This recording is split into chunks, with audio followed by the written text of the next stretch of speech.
digital TV, iPlayer and online. The sound of Asian Britain. Asian Network. Morning! Tommy Sandhu on the BBC Asian Network. And we've got Panjabi MC, the man of Mundiya Ka Bach Ke Rahi, the man behind Jogi, the man behind Dol Jagiro Da, and his new album, The Raj. There's loads on the new album. That's what we'll be chatting about and celebrating one of the best producers in the business. Ladies and gentlemen, it gives me great pleasure to announce to you all listening right now online on DAB and around the world to the BBC Asian Network that Panjabi MC is here. Hello. Hey, Tommy. Hey, man. How you doing, Raj? I'm doing very well. How are you? How about yourself? I'm always good. You made it, despite the snow, despite all the cold weather. Yep. I mean, it's the M6 is the M6, but I remember last time I gave you a bit of a traffic lowdown. Yeah. How's it now? Today? Yeah, how is it? Pretty chock-a-block, actually. You know, all three lanes were chock-a-block, and... You know, is that the technical term? That is chock-a-block and back-to-back. Back-to-back chock-a-block, that's it. Bumper to bumper. Find your way through kind of thing.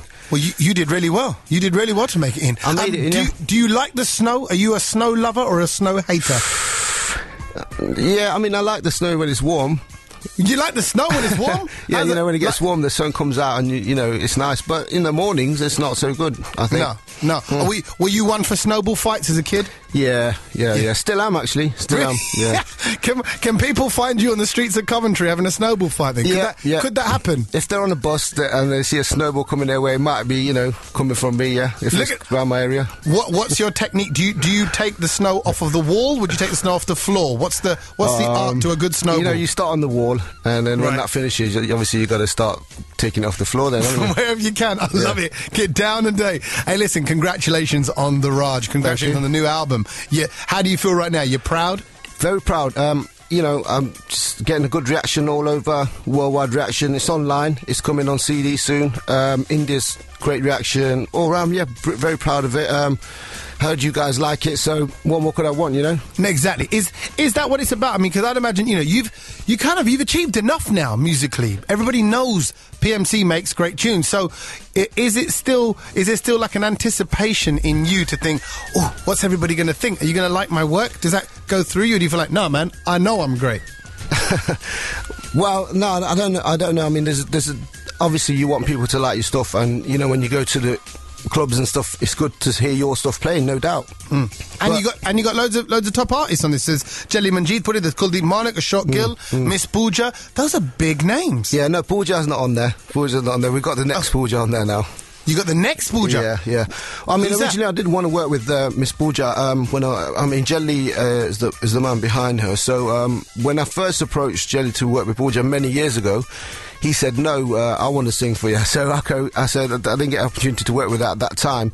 But then now he's got Kamal Meet Kaur, which is the next Punjabi singer that you want to bring out. So yeah, she's debuted on the PMC track. Now, I know you like breaking a new artist. Is it quite a different skill, though, as a producer, working with the new ones rather than, like you said, the Jellies and the Kuldeep Maniks that just can rock into a studio and know what they're doing? Well, I mean, you know, Jelly was quite new when I started working with him. So was, you know, Labh Janjua and everything. But I guess it's just, you know, with me, I listen to the vocals, and sometimes with Janjua, originally, we that was way back in the day, but we were doing Jind Mahi then. And I wanted to get Manik, Shinda on there, obviously, the legends. And then Janjua rolled up in the studio, and I thought, you know, I've never heard of this guy, but do I really want him on Jind Mahi, you know? But when he started singing, it was just like awesome voice. And so, you know, he got the first verse on that, basically. No, he dibsed it. He got in early. Well, how do you balance then the kind of traditional vocalist and the traditional sound with your kind of hip-hopness that kind of comes through? Where do you kind of draw the line? Because that is what I feel that you do, is you represent that balance right now. You represent the two worlds that a lot of us come from, which is a kind of maybe an urban R&B or hip-hop scene versus kind of, you know, the Bolnia that we all grew up listening to. Well, I mean, in the UK, yeah, we heard the Bolnia coming from Punjab and Bollywood, and we heard American hip-hop, and we heard the UK. So we did have that. And one thing I noticed when I was growing up is that, you know, like Desi music is like almost like the dance music of India, you know, where you got the Bollywood, mainstream. And then you've got the black music in America. That's kind of like the Desi, Punjabi, hip-hop. It was all kind of like the same to me. So listening to, Labh Janjua and listening to James Brown, Kuldeep Manik, same kind of riff, same kind of thing. Maybe like Manik was listening to James Brown as well. I don't know, but at the time I didn't really think about it along those lines. But yeah, it's all the same kind of music to me. So that's where the fusion happens. And now see with the download markets and the internet and the way music is bought, who are you making music for? Are you making music for India? Making music for America? For the UK? Well, right now, I'm kind of making music for the world because I've got, like, audiences, like non-Asian audiences and everything. And, my Bhangra is, like, based on Dol, Tumbi, kind of, like, very dancey stuff, which appeals to anyone who's on the dance floor at the time, I guess, So I do go out there and I see a lot of eyes looking at me, where I've played before. There's, like, millions of eyes still staring at me right now. So that's what I see when I'm in the studio. So you focus on all those millions of eyes. Think, right, I'm gonna deliver for you lot. Right, we're gonna play Moorni now. Talk me through how this track came about, or how it came together. The Moorni track came about. I mean, it's been I think it's about 16 months since I first played it. And, originally we did a load of stuff for this Australian tour. Moorni was one of those tracks, and, it just got mad reaction, and then I got a lot of reaction from non-Asian crowds as well, festivals. So yeah, it just became a real big track. And right now we're doing a video for that in India, in Mumbai. We're going to go there in about a week or so. So to do that video, that's all lined up. And that should be coming out as a single, I reckon, about on the 20th or something of December. What's the theme and style to the video? What's it going to be like? Well, I want to keep it quite modern. I've been talking to the director, and he seems to know what he's doing. Right, okay. So I want to keep it quite modern.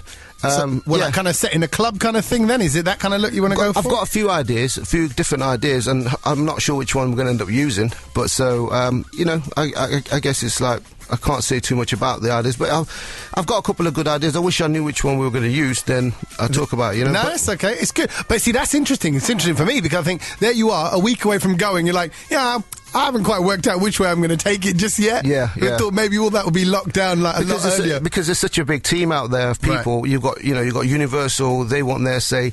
I mean, the thing is, I wanted to have Ashok in there, who's the singer, and that was one of the things I was building him up, like, make sure you're in the training, make sure you're in the gym, them vibes. But now it's like, Universal she turned around and said, no, we don't want the singer in the actual track, in the video. So, there's only a certain amount of, it's a team effort, and there's a lot of investors and whatever, and so there's a lot of channels in different places in the world, and it gets very commercial at this stage, so it's difficult to plan it.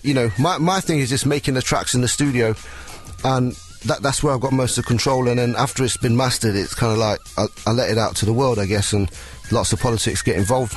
Well, exactly. Let the other people take over and do what they do, and you focus on making the music and do what you do. Yep. But you're in the video, right? We're going to see you. I think so. I hope so. We need to see at least you just chilling in the club. If it's a modern one, that's a good look, Just relaxing, maybe some hot girls around you, a couple of bottles of champagne, that kind of thing. That kind of vibe, yeah. But, we are planning to make quite a few videos for this album, so some of the more hip hop stuff I could be flowing on a lot more. Yeah, I do a mean running man if you need one. Yeah, right. Let me know. Pleasure to have you I in can there. break it down. MC Hammer trousers and all that kind of stuff. Let me know if you need it. It's back in now. Thank God I can use them again. All right, we're going to play this taken from the brand new album The Raj is out right now. This is PMC's Moorni.